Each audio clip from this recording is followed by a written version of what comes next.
Welcome, everyone, to the Week 12 edition of the Waiver Wire Podcast, the Tuesday edition of the Waiver Wire Podcast, and also the pre-Thanksgiving edition of the RotoWire NFL Podcast. Lots of other football content coming out on the RotoWire site, YouTube channel, I assume anywhere you listen to your podcast as well, too, over the coming days. We're talking specific Waiver Wire pickups ahead of that Thursday start time, 3 games Thursday, 1 game Friday. Thankfully, Black Friday has come early for the Jets, who have already fired Zach Wilson. He's going to be third-string quarterback for them. We'll talk about what that means. Demoted. You might as well say fired. Matt Canada is fired, right? Yes, we can you're say right. that. That's... The Pittsburgh offensive coordinator is fired, proving to us that, indeed, like you were saying earlier, you can fire bad coordinators, I didn't know that was possible. Which the Packers haven't quite processed yet.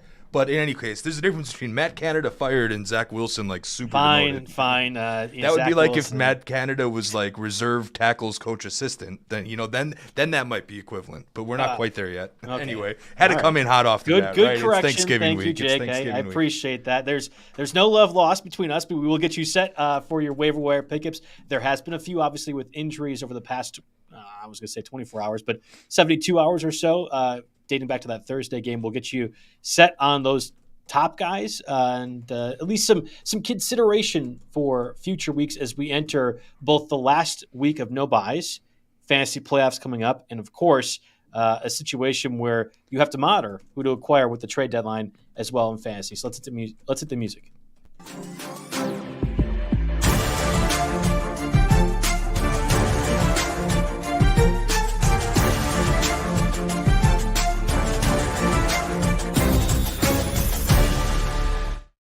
Again, welcome to the Tuesday edition of the RotoWire Fantasy Football Podcast, brought to you by our friends at Circa Sports. I'm Joe Bartel. You can follow me on Twitter, JB Fantasy Sports. You can always follow Jake at RotoJake. We had talked about a few. There's at least a top 3, like a quality top 3 waiver wire pickups. It's not quite retreads per se. There's a few sleeper guys that I want you to consider, at least for future weeks. Mm-hmm. The early Thursday game will complicate a few things. And unfortunately, I think we have very little information on a few quarterback situations that might add additional value to a few of these players too. Unfortunately or fortunately, I guess, for listeners out there, I always try to add like a few more unique top 5 waiver wire pickups or lesser rostered ones in super deep leagues. I think top 5 is real cut and dry this week. Yeah, I was surprised to see that we had very similar top 5s, and there were some longer shots that I originally stuck into my top 5.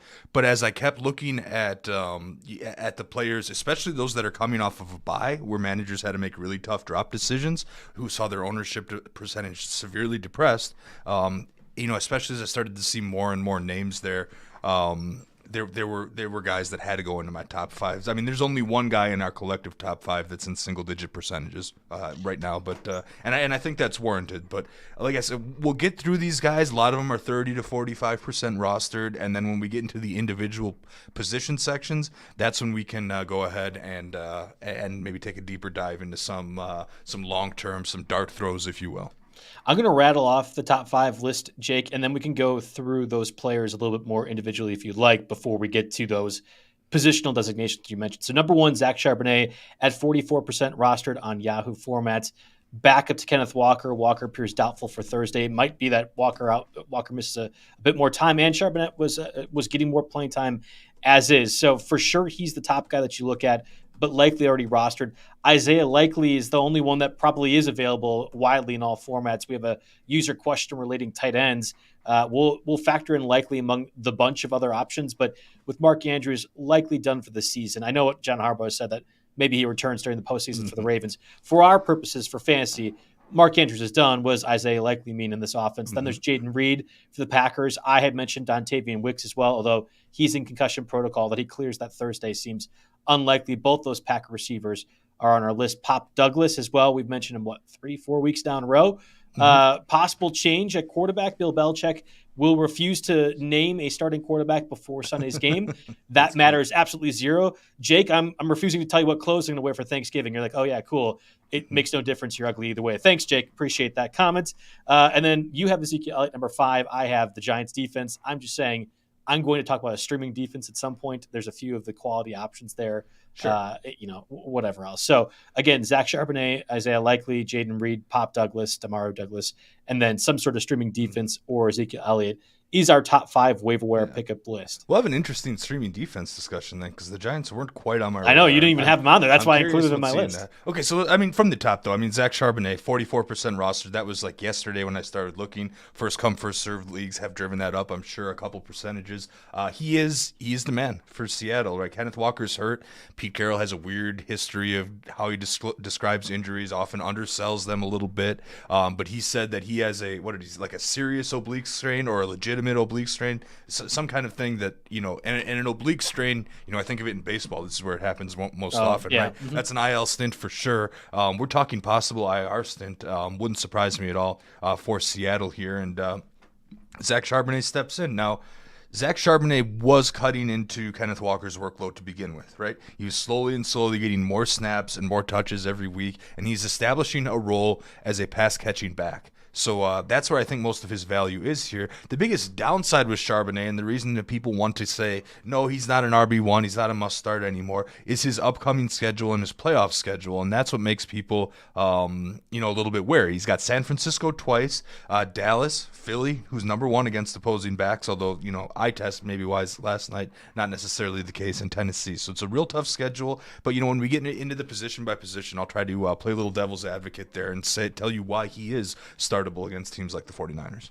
All right, yeah, I'm with you on that one. I had Kenneth Walker rostered in a lot of places, never once dropped Charbonnet, right? That was the guy that I'm keeping up. And I actually traded for Charbonnet in a keeper league to get him as a $0 keeper, and now this next 4 weeks is going to decide, will he be on one of my keepers or not? Yeah, and it's not like the Seahawks have to make a decision on Kenneth Walker, that they drafted Charbonnet in the second round and Kenneth Walker in the second round in back-to-back years. Doesn't mean anything on either one of their talents, but we'll have to see. I mean, if it is a 4-game stint as the main ball carrier, we saw last year Kenneth Walker getting that opportunity when Rashad Penny went down for what felt like the entire season, and Kenneth Walker was insane too. So I think this offense will absolutely make Charbonnet not a top 10 play, but I think right around that same point, I'll be willing to trade major assets for him if we knew for certain that Kenneth Walker was not going to return for at least 4 weeks. So again, Zach Charbonnet, Isaiah Likely, Jaden Reed, Demario Douglas, maybe Ezekiel Elliott, Dontavian Wicks makes that on my list. A.T. Perry, we talked about him last week as well too, makes my list for the Saints or a streaming defense. So really a clear top 3 with Jaden Reed being semi-rostered in some places.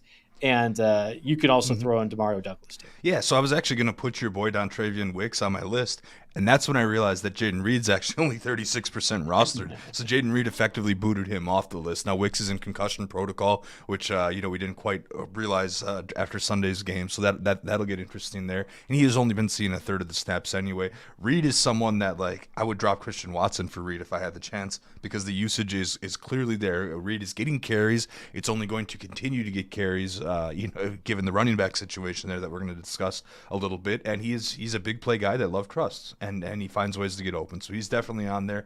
And then there's another tier of guys I mentioned that were dropped during the buys and that definitely are worth rostering in fantasy. Pop Douglas, of course, being one of them, 32% rostered. You could throw Rashid Shaheed in that mix. He's 45%. You could even throw Josh Downs in that mix. He's 50%. Players coming off buys that were probably dropped in too many leagues by managers that had to make really tough decisions and now are suddenly back on the wire for you to go ahead and pick up. So there's a whole tier of receivers there that you would like. And then, of course, I made Ezekiel Elliott number 5. I think at 38% rostered again. He was closer to 50% than we had the buy. Zeke's already getting double-digit touches pretty much every single game, and he's solid in pass protection. So that he has standalone value without Ramondre Stevenson. If anything happens to Ramondre Stevenson, I'm looking at Ezekiel Elliott in a better outlook than even Charbonnet the rest of the season because No. Look at some of these. If his RB1 gets hurt. It's I'm seriously taking a look at the RB1 of the worst offense in the league, and we will determine who is the worst offense this week when the Giants face off against the Patriots and Tommy DeVito takes on Bailey Zappi. DeVito looked okay last week. That's what I'm saying. The Patriots have the worst offense in the league, and I don't want an over the hill running back in the worst offense, even if he's getting 20-plus touches, Zach Charbonnet is good, obviously. The Seahawks offense isn't great, but I'm not assuming Geno Smith is Bailey Zappi, and I'm not assuming Geno Smith is playing in the same system that Bailey Zappi and Mac Jones have been. Yeah, it's definitely opportunity over skill in this situation at this stage in Ezekiel Elliott's career, but I will not deny what can happen to him and what what type of fantasy production you can count on if he's getting 20 touches. I can deny a lot of things, but it's fine. No, and that's why he's number 5 on this list, and why I would take a strong defense. That's why I put him just above Rashid Shaheed. But I had to throw Shaheed in there as an honorable mention at number 6 at 45% rostered. So real close with these kind of fringe guys that are we call the Zeke line, or the Donovan Peoples-Jones line. Yes, What has it been in past years where there's the replacement? Yep. The DPJ line. Yep. So maybe it's the Zeke line or the Rashid line this year. But Rashid gets interesting. We'll talk about some Saints receivers later on in the show here. And you pretty much had a very similar list, except you're liking the Giants defense. Right, and I think the tight end line as well too is really interesting. Where Isaiah Likely fits in rest of season among the Trey McBrides of the world. And we've talked about a number of these guys that have really done well because I'm calling tight end 7 through 12 has kind of fallen off the map. I'm calling it the Cade Otton line, right? Guys like David Njoku and Trey McBride are just above the Cade Otton line.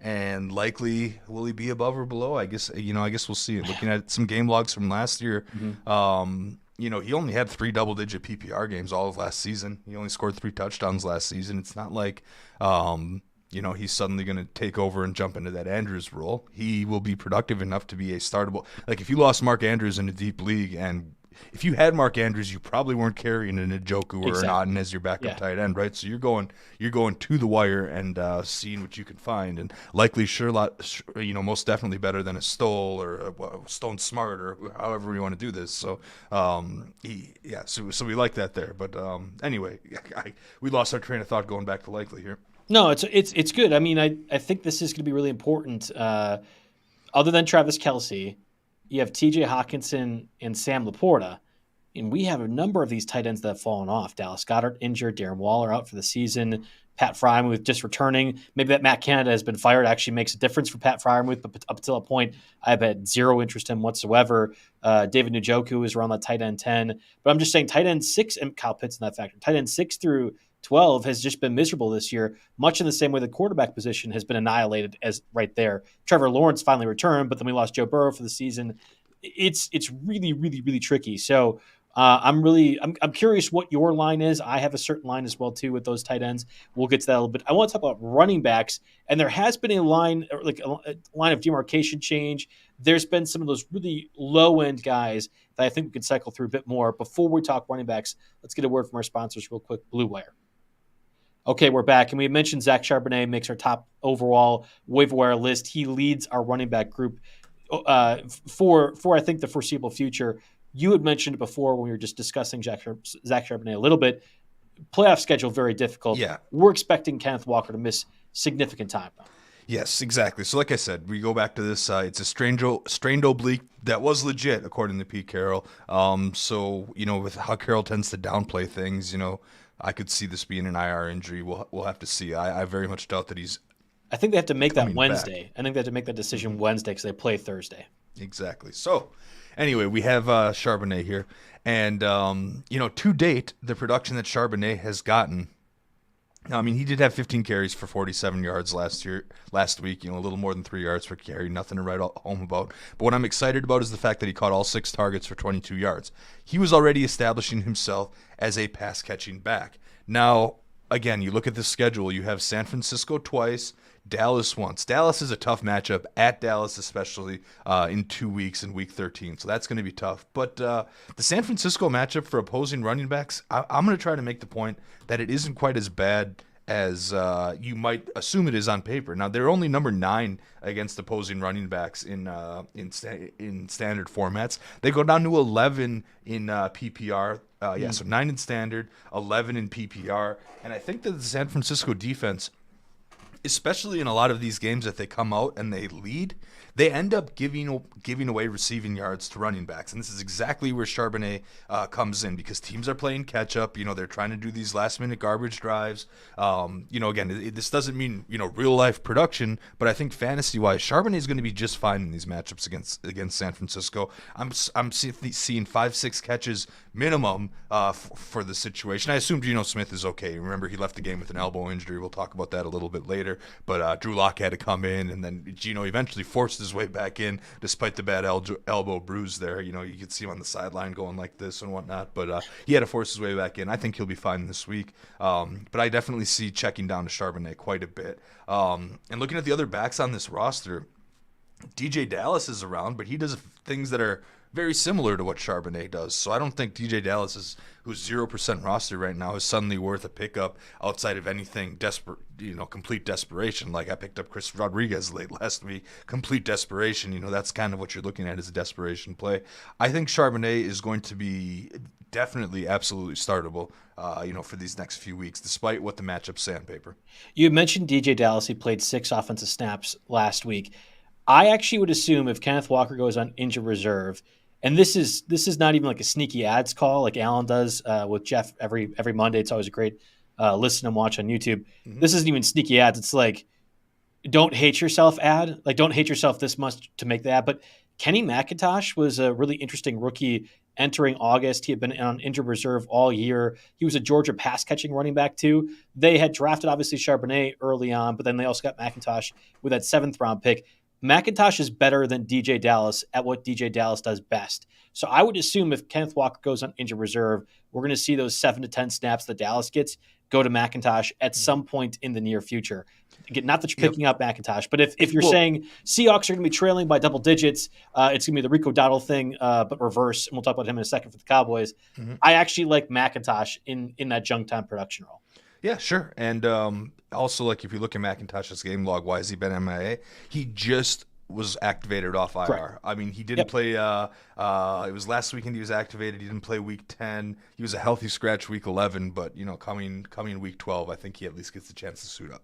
Right, and I think DJ Dallas can do special team stuff. So if you're saying which of the two would I rather have rostered, well, Dallas has utility role for the whole offense, for the whole team, not offense. Whereas McIntosh, you can have now both in the roster. So that's if Kenneth Walker be placed in injured reserve, and again, I think we'll find that out Wednesday because the team plays Thursday. So Charbonnet is the top option overall, likely rostered in a lot of places.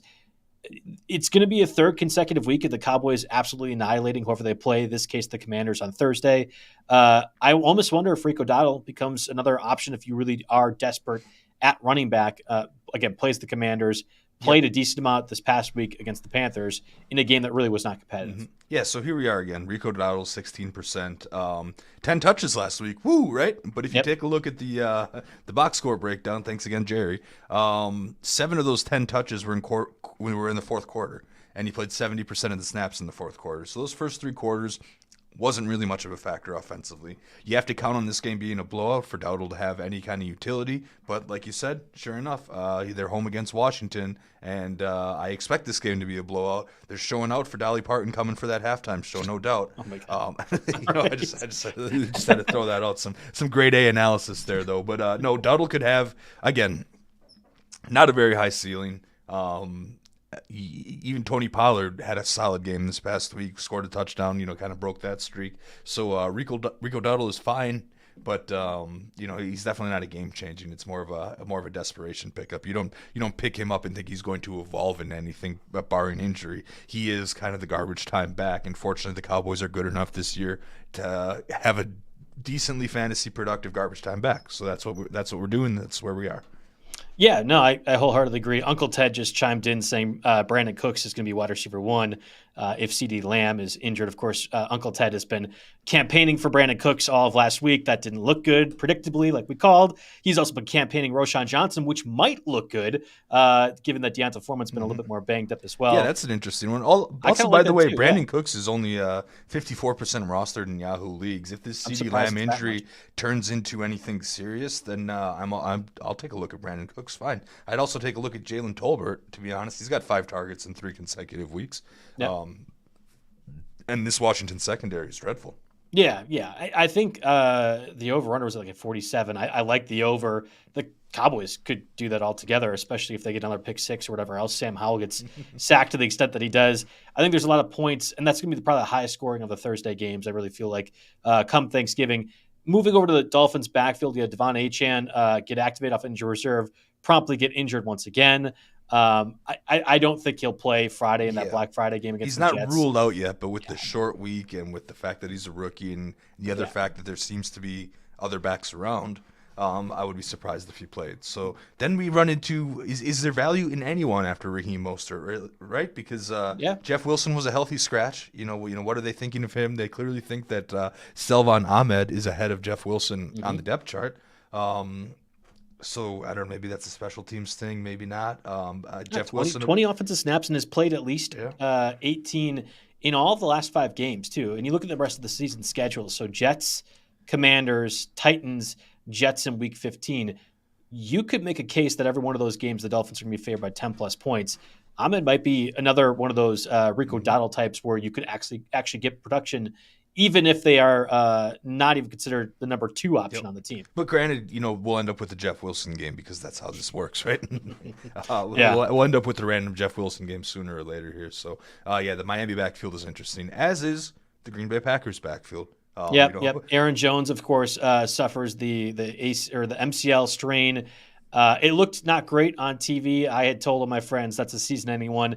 Not that I thought he was actually out for the season, but the way the Packers medical staff is, you always add 2 extra games on to whatever the return timeline is. So I don't think Aaron Jones plays for the next month or so. I'm not sure why I had to have a lisp there. And then you had Emmanuel Wilson dislocate his shoulder. He's going to be out for some time. That was their number 3 running back. So A.J. Dillon enters into a very prominent role. And if you look at his schedule over the next couple of weeks, you got the Buccaneers, who are a really good run defense. But otherwise, Lions this week and then the Giants in week 14.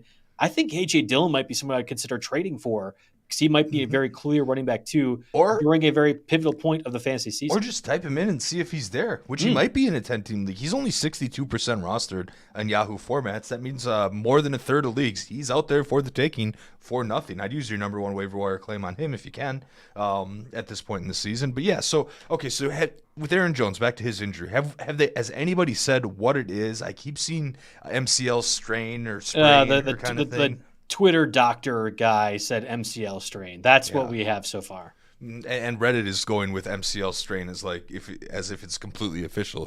So that's what we have. In the absence of actual reporting here, we go to the Twitter doctor. All I know is, as a Packer fan, whatever you think the injury is, add 2 more games, especially for the Christian Watsons and Aaron Jones, who are always banged up with something. They never play them early. I mean, like Aaron Jones could be literally last game of his career. He could be cut this offseason, and they will not care. They will just say, no, you don't need to play. It's fine. We're not going to. Interesting. Okay, so after A.J. Dillon, if you need some long shots here, right? The Packers did sign Patrick Taylor off the Patriots practice squad, so that means that he's around for 3 weeks, right? And I see that as a kind of a third down back, pass protection fill-in, that type of deal. That's kind of the role that he had in the past. So Patrick Taylor is a long shot. He might get a couple of those. He'll get some screen passes. He'll get a little passing down work, maybe a carry or 2.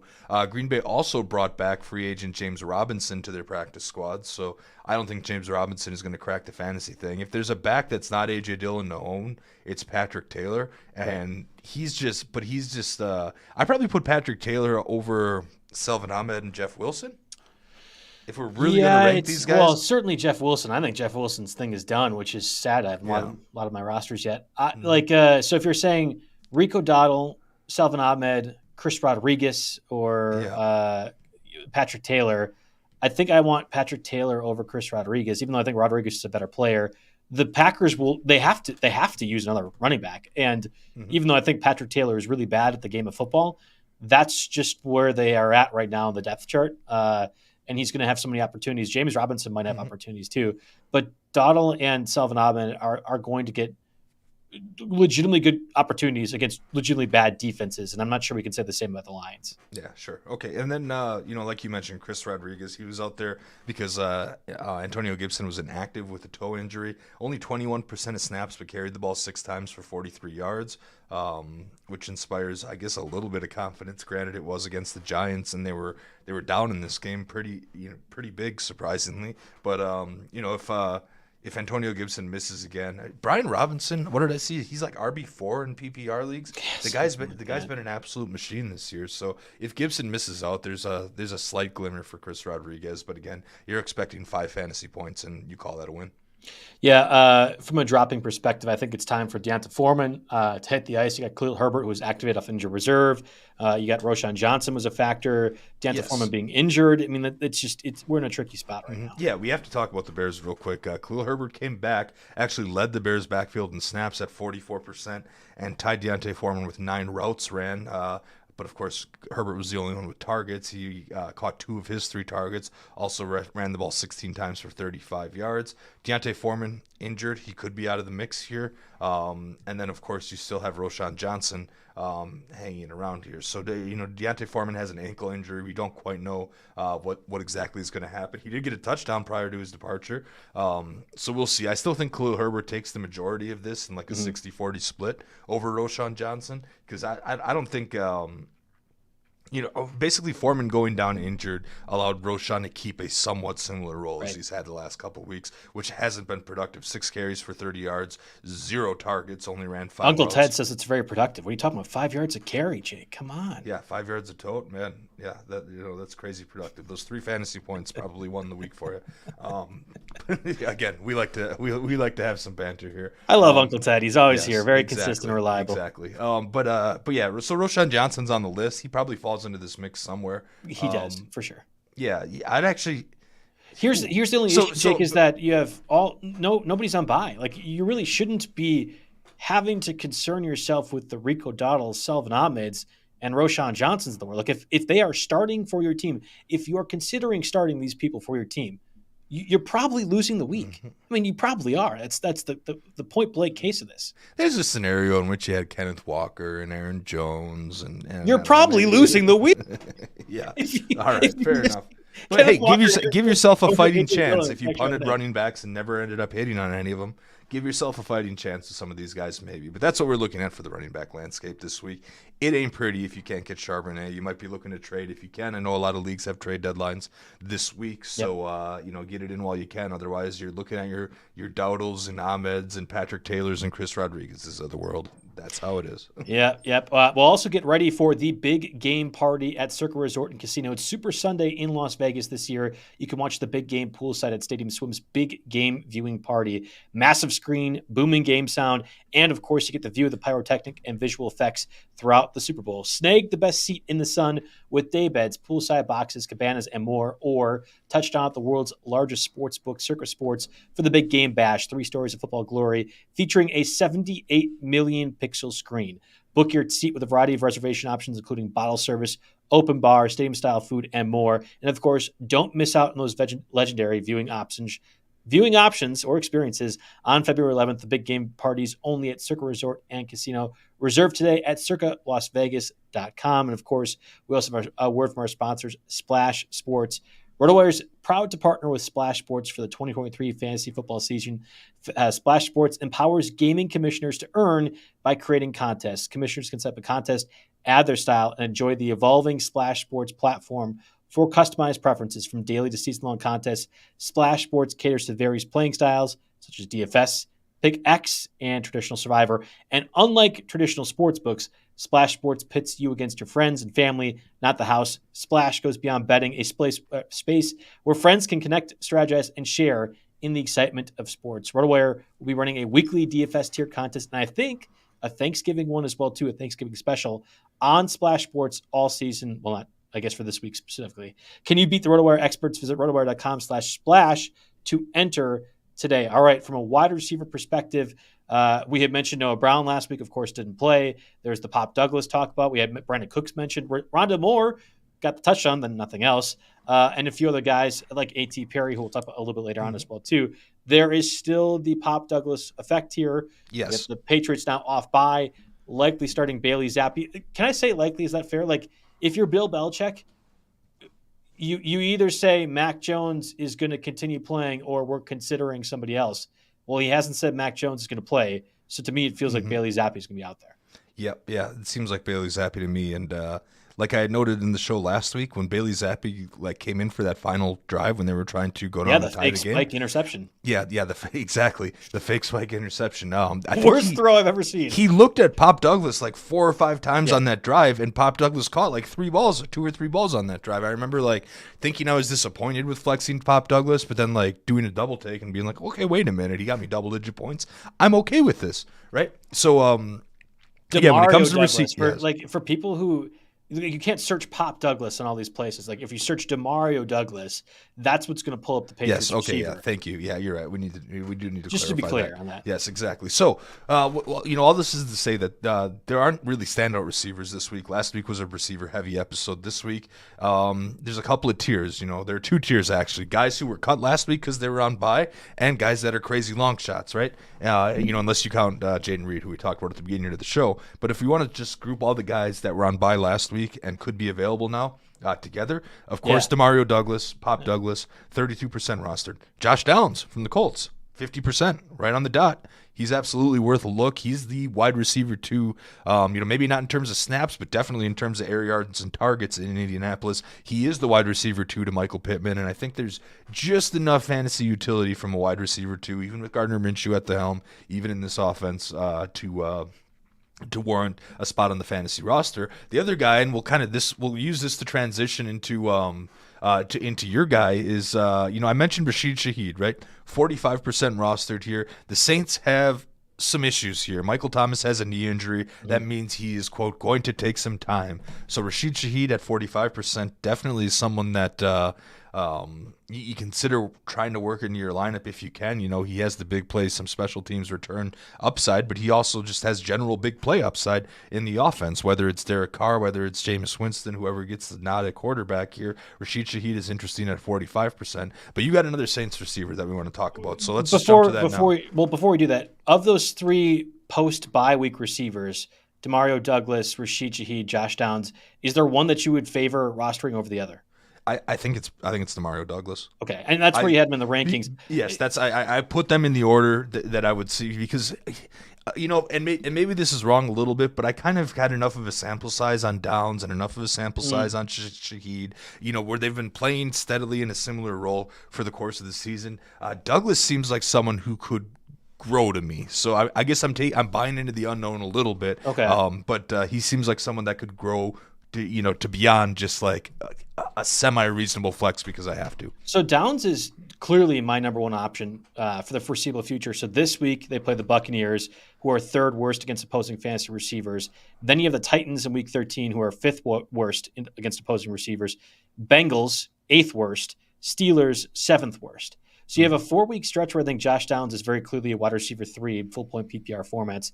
And he has been more of a red zone threat because the Colts actually can score touchdowns. And I don't think we can say the same about a Bailey Zappi Patriots-led offense getting DeMario Douglas to that point. So while I think Pop Douglas could be a factor and will absolutely be in that conversation, Downs has the greater upside to my liking, at least. Even with Belichick off a bye with a full week.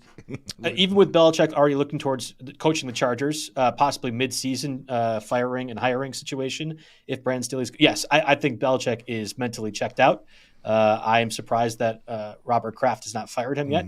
And I'm surprised that Belichick has one bad season without Tom Brady. He's had 4. He's had 4 seasons. Now, the part that's dumb to everyone else but Patriots fans is this is what was going to happen. Like, you don't have an all-time great quarterback.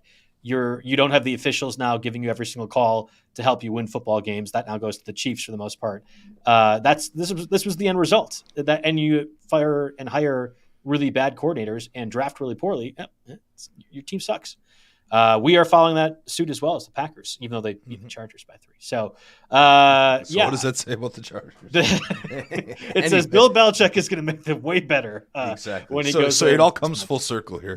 All right. So again, Yes. we Sorry, go back to the A.T. beginning. Perry. We're talking A.T. Perry, right? That's what you want. You're getting my boy. Yeah, I was teeing you up for some A.T. Perry, right? Because of course you look at Rashid Shaheed first. Chris Olave is obviously still wide receiver 1 in this offense. There are some other factors here, like what is Taysom Hill vulture? Jawan Johnson is back. So is there, after Olave and after Shaheed, like what do you see left for A.T. Perry? I think it actually, I would feel a lot better if I knew Jameis Winston was your starting quarterback for the Saints than Derek Carr, who, by the way, is still in concussion protocol. We'll talk about Derek Carr in a little bit. Now, it's been over a week. Theoretically, you get activated. If the Saints were to say, hey, Derek Carr kind of sucks lately, what if we just say, hey, take your time, hopefully seeing in we're bright gonna be lights extra a little bit more. Cautious with this one. Derek Carr, really, really important to our rest of the season. Let's see what we have Jameis Winston here. I wouldn't be shocked. And if Winston is your quarterback this week, I think A.T. Perry actually will be very successful. He got that touchdown pass when Winston was under center last week for the Saints. He adds another big play threat, and it's interesting because Olave and Rashid Shaheed are both big play threats, but what if you allow Olave and Rashid Shaheed to be more underneath and not just Alvin Kamara underneath, but like actually intermediate threats and still have A.T. Perry stretching the field, 6'4", ran a really darn good 40 with that height and weight. My only concern is, Jake, and not that you're like super into the college team, but we had this conversation with Zach Evans, who is I think either 4 or 5-star recruit out of high school. I think A.T. Perry was the same way. So the dynasty community is well aware of A.T. Perry, and he has let everyone down really relative to those expectations. It feels the same way that Zach Evans is, where really hyped high school prospect, never really made good on that in college. Can he actually do it in the NFL? There's more tantalizing upside for A.T. Perry. I say all this, and yet if you have a deep roster league, I would much rather have Dontavian Wicks, who's going to be widely available, of course, plays Thursday in concussion protocol. Mm-hmm. To me, Dontavian Wicks is a proven aspect. And even though the Packers have 4 receivers, really 3 because Christian Watson's bad, 4 receivers, I think Dontavian Wicks rest of season is going to be he is worth a roster spot. I think that's worth it. See, I have such a difficult time with that because he's wide receiver 4 and he's not playing a third of the snaps. Yes, he's going to have some games. I mean, 3 for 91. He's shown that he can get open. Mm-hmm. He's shown that was a solid late round draft pick. He is an asset, but I just don't think he's a fantasy asset quite yet. I mean, I'm rostering a mistake league right now. Mm-hmm. Okay, fair enough. I think he's a free agent on our side. I love the Jake's like, yeah, okay, sounds good. Good job that you're doing that for some dumb reason. Yeah, go for it. No, listen, I'm fine with Wicks, but I think he needs an injury to actually be in serious fantasy. Great, Christian Watson's due for one. No. That's MO for Christian Watson. We already have Aaron Jones out for some time. I think Christian Watson's set too. Yeah. I'm dead serious. I'm not just joking with this. I really think that if Dontavian Wicks were to have an injury occur to the top half here, whether it be Jaden Reed, I don't think Dobbs really does enough to get injured, but Christian Watson as well too, that Wicks is going to be somebody that you could roster. And I'm thinking 20 roster spot leagues, 12-team, 20 roster spots. Wicks needs to be picked up. And I think there's a 12-team, 20 roster spot. Oh, 20 roster spots, yeah, okay. Even 18. I could see him in Fishbowl. Yeah, absolutely. Fishbowl, Stake League. Again, I think there's a lot of different options out there where Dontavian Wicks needs to be considered. Not have him over. He's available. He's available in our Fishbowl, in my Fishbowl at least. And let's see if he's available in my Stake League. It's tough because this is Packer country up here. I would assume he's available in your Stake League. Yeah, your Stake League's the number one. Yeah, he's definitely available in our Stake League. I just insulted 10 other people in the office right there. Yeah, exactly. But the thing is, and I think he's going to stay available, especially if he doesn't play with a concussion. Correct. Right? Yep. You don't need to pick him up now. If you have a stash spot, I'm using that on Wicks over A.T. Perry. Interesting. Okay. Yeah. So, but I mean, the whole point of why I didn't want to rank Wicks, even before I knew the concussion protocol, is that Jaden Reed's 36%. Yep. Jaden Reed ran more than twice as many routes, played more than twice as many snaps, only had one more target, which is interesting, and less air yards. But also, don't forget Jaden Reed had touchdown. Yeah, the rushing touchdown. 3 carries for 46 yards on a team that is severely sore of running backs, right? So, no. Don't say that. This is not. I don't. Well. This isn't Randall Cobb, but it's not like getting carries is strange for him. It's happening. It might happen a few more times. I can't believe I'm blanking on this. Who is the running back? Ty Montgomery. It's not a Ty Montgomery Randall Cobb situation. Like the only times that Jaden Reed is getting carries are on those end around sweep type of deals. And you can do that against the dumbest defense in the league, Brandon Staley and the Chargers. You cannot do that against every other team in the league. Like that just won't work. I'm just saying, think if he's the jet sweep guy to Dylan's pound underneath, that's good for 3 carries. Yes, but like 3 carries for 6 yards. Like that, I think defenses will not be as dumb as the Chargers. That's all I'm going with that. So no, I don't make that Ty Montgomery, Jaden Reed jump just yet, because if this was an Aaron Rodgers offense, maybe there's some utility to that. That's not what Matt LaFleur and Jordan Love seem to be capable of doing at this point. So I was disappointed that Michael Thomas, Cardinals rookie receiver, didn't get an opportunity to really shine. And theoretically, if he were to be out, and he was out this past week, it would have been for Rondale Moore's benefit. Well, Rondale Moore didn't do a whole lot. He got that 1 touchdown early on. That was it. Unfortunately, it's the Greg Dortch show, which was, of course, back to this. frustrating all of last season. Yeah, no, exactly here. So, yeah, we had mentioned Michael Moore or Wilson. He was inactive with a shoulder injury. Greg Dortch, 8 targets, 6 catches, 76 yards. He is 0% rostered. Nobody saw this coming. People are probably going to pick him up and start him and be sorely disappointed. And whereas Rondale Moore, who, we mentioned 6-7 targets a game when he was healthy and Kyler Murray started games last season, he only had 1 target. Now, fortunately for him, that 1 target happened to be a 48-yard touchdown. Good news there. By the way, Trey McBride is a target machine who does not leave the field at all. So we have to mention him when we're talking about the Cardinals wide receivers here. And meanwhile, Hollywood Brown, absolute disappearing act. Just 2 of his 5 targets for 18 yards. Can't start him anymore. So what do you do with this mess? Dortch in desperation. I'm still clinging to Rondale Moore, 15%. I think he starts to see a little bit more volume. He's another guy that could also be a threat for carries as well. I think that I still think the wide receivers 1 and 2 are Hollywood and Rondale Moore, even with what happened to Dortch. But it's definitely getting narrower, and I do not love having the wide receiver 3 on the Cardinals. Yeah, it's a tricky spot. I like Trey McBride. We've talked about that before, and Kyler Murray adds another offensive element to the Cardinals' offense, but he is more of a rushing threat. That's the other part of this too. That if Murray runs 5 more times than the Cardinals were throwing in past weeks, that's 5 less reception opportunities. 5 less targets to go around. I agree with that. Very good point. And then we got to talk about their opponents this week, the Rams, right? Cooper Kupp left this week's game with a low ankle sprain, but apparently he has a chance to play, this week. So that's interesting. Meanwhile, Puka Nacua has a shoulder injury, severity unknown. We're gonna have to see what he practices this week. But if one or both, but if any one of those guys misses, I think Tutu Atwell is back in play, 26%. He was getting 6-7 targets a game when Kupp was out, and I see no reason why he can't return to that. And he would actually he'd be really close to taking over like the Josh Downs and Pop Douglas on my list if I knew for a fact that one of these guys is missing. So Atwell's going to get picked up in a lot of leagues this week, and he's flexible. I had a rest of season question: Puka Nacua or DK Metcalf? I went DK Metcalf for what it's worth, because I don't know how long Cooper Kupp will be out or if he is out. Oh, man, that's a really good question. I like Puka, but it's very tight. I want DK Metcalf. I'm going with the new shiny toy. I can't help myself. It's tricky. It's tricky. We had talked about Jalen Tolbert as well for the Cowboys. CeeDee Lamb's banged up. I think he's going to play. Yeah, but if he were not to play, Brandon Cooks, Jalen Tolbert all has fun. But we throw the same garbage time rationale as we do with Rico Dowdle, right?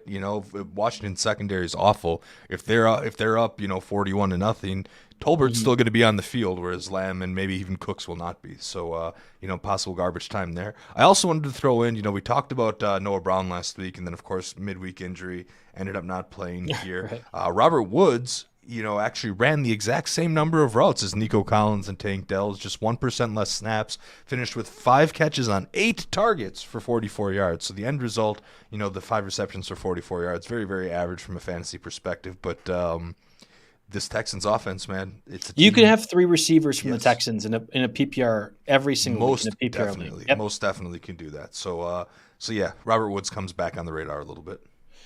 You have Gabe Davis on the drop list. You want to vent? Did you play against him this week? That's pretty much it. At this stage in the season, if I remember to put someone on the drop list, it's because they wronged me severely, and that is Gabe Davis this week. I cannot get this guy right. When I bench him, he scores twice. When I start him, he ends up with an 87% snap share, 100% route run rate, and 0 freaking targets. So I don't know how that's possible for him to be on the field more than any other receiver and get 0 targets. Probably a matchup thing, but this Buffalo offense ain't what we thought it was here, right?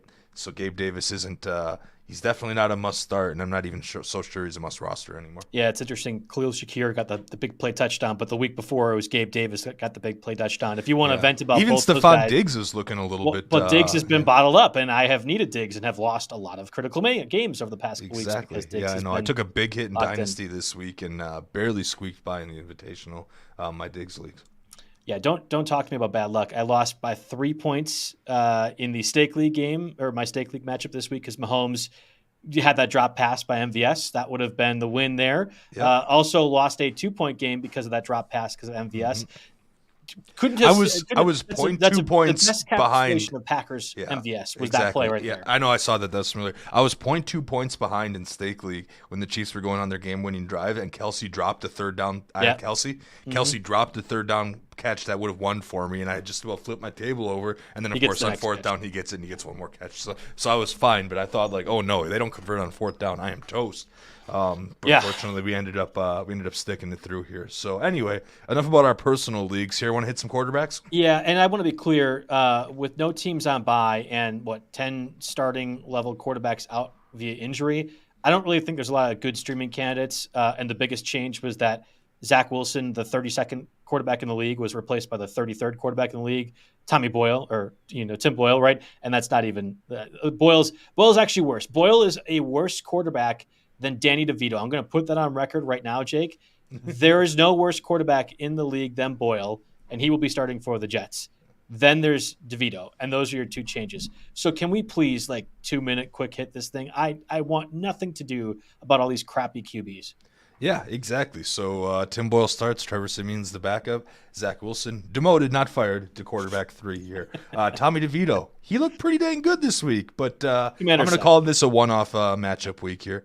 The Patriots suck too, so possible that DeVito, you might be able to play him in your Scott Fishbowl. That is the only league ever in the entire world where DeVito should be starting anywhere. Yes, exactly. I will be playing him in the Fishbowl. I don't know what the it's the first time Fishbowl. I don't know if I'm allowed to still make pickups with the playoffs starting because they do have an early playoffs here. You might be mercifully done having to care about that league. I might. Exactly. Yep. But I don't know. Maybe I'll make a bid for Tim Boyle just for fun.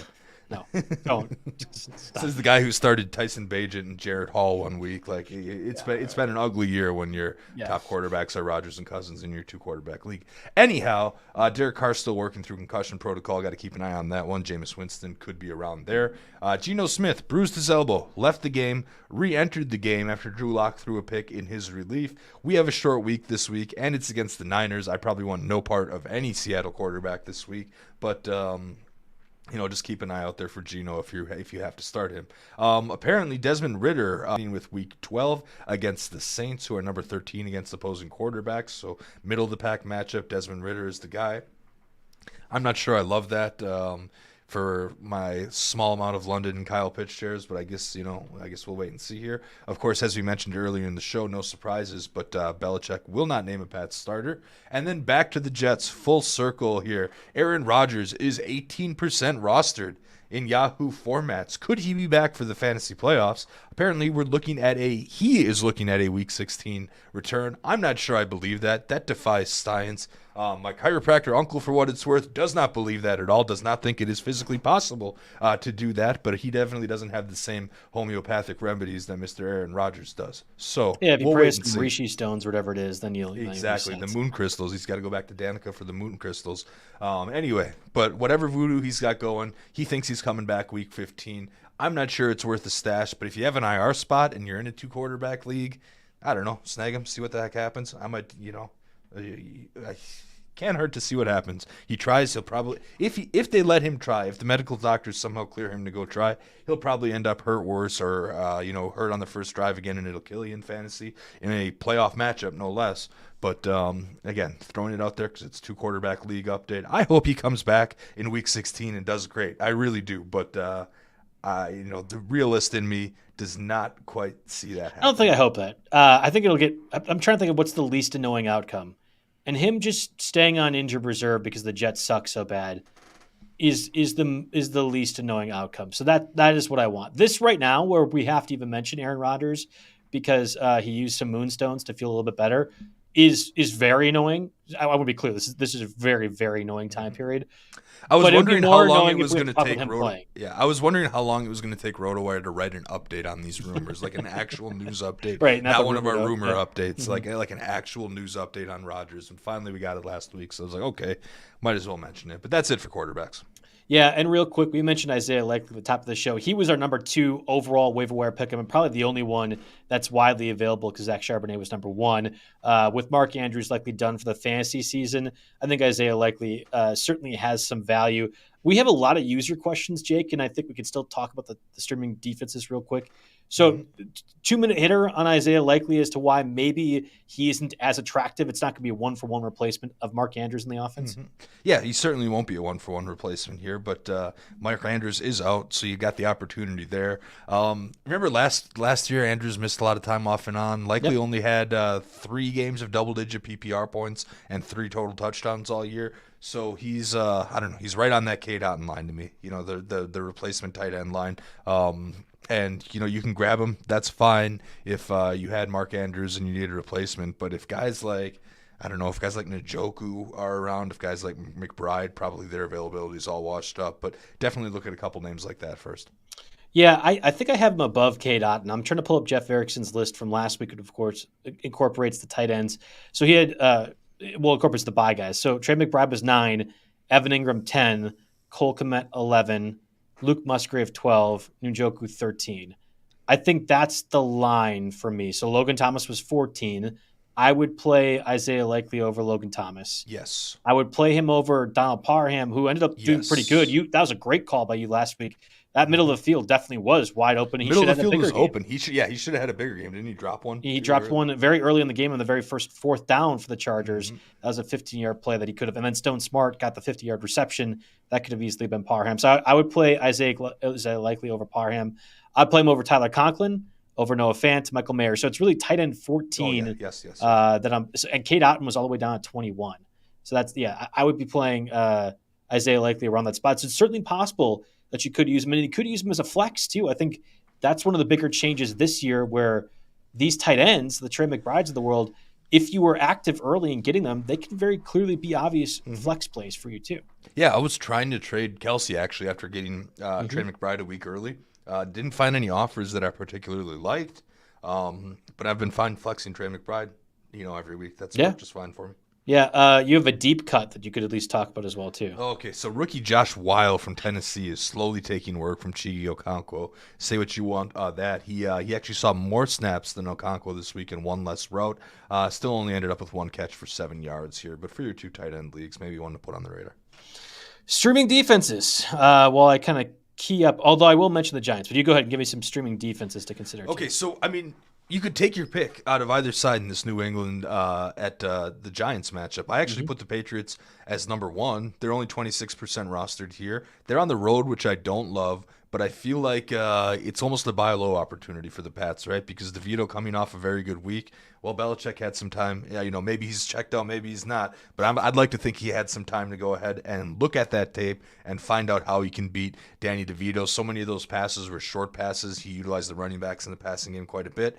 I think Belichick finds a way to stop that and holds the Giants defense holds the Giants offense to 10 points or less. I think Belichick used that bye period to scope out some properties in Los Angeles, figure out what works best for him and his family.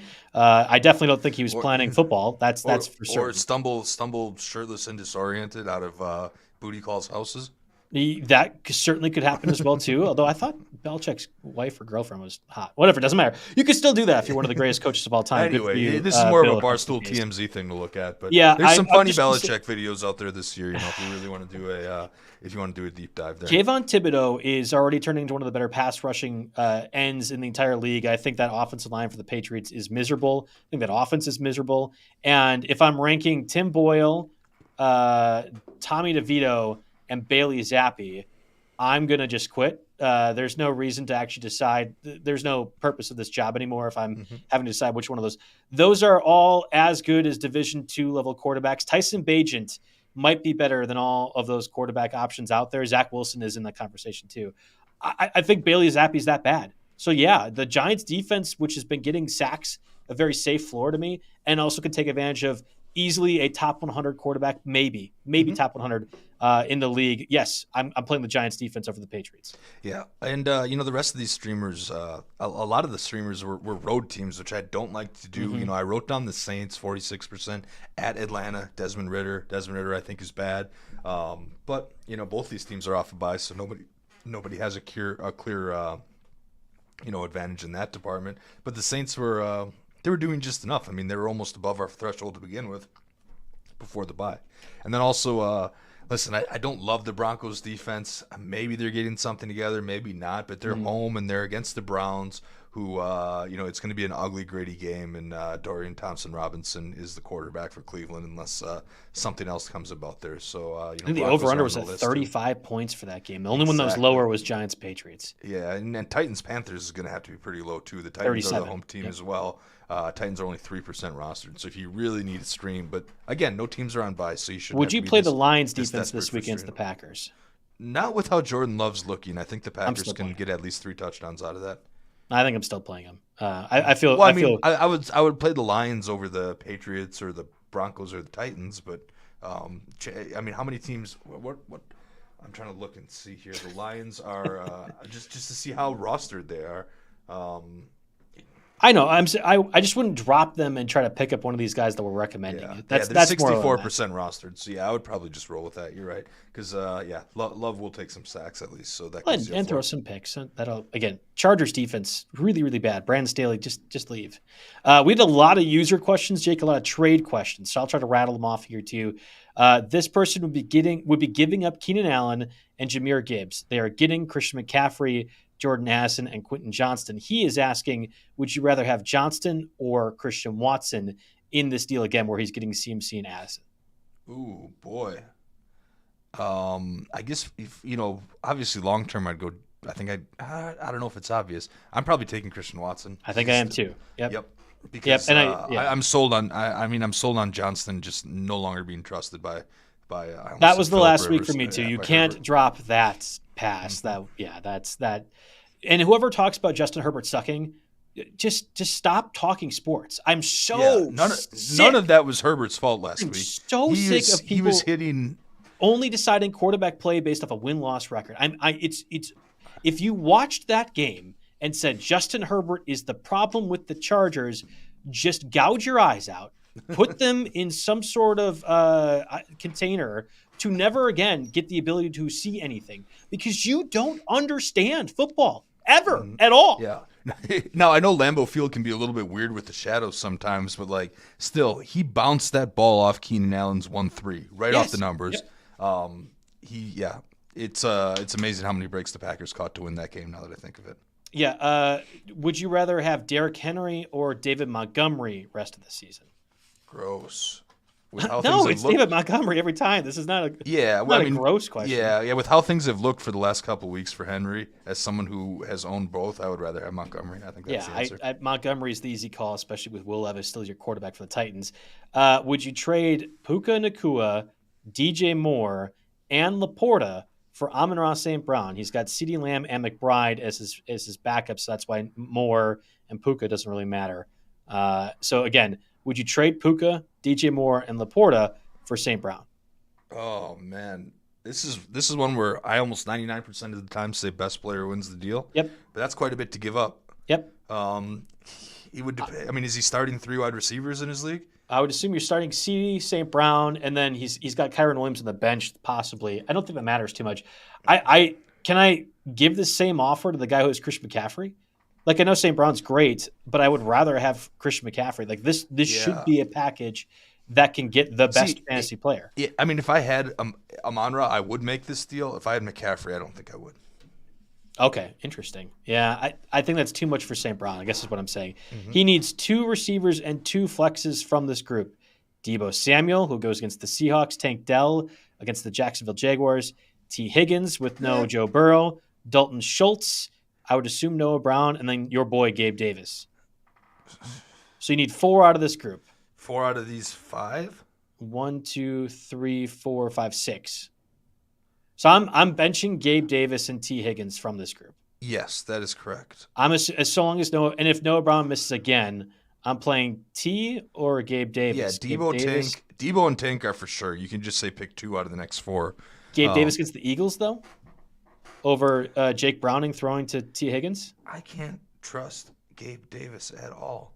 I'm playing Gabe Davis over Jake Browning throwing to T. Higgins. Yeah, I mean, I guess there's complete unknown. Gabe Davis was out on the field, so yeah. Eagles pass defense not very good. You pick one to sit. Joe Mixon again with Jake Browning as your quarterback. Devin Singletary against Jacksonville. Pacheco against the Raiders in Las Vegas. I'm probably sitting Mixon. I think I'm sitting Mixon. I think I'm sitting Mixon of that group as well too. Rest of season, Jaden Reed or Romeo Doubs, but spelled correctly. Romeo Doubs. Okay. More of a red zone threat. Puka Nacua or Rashad White at flex. I'm assuming it's a PPR league.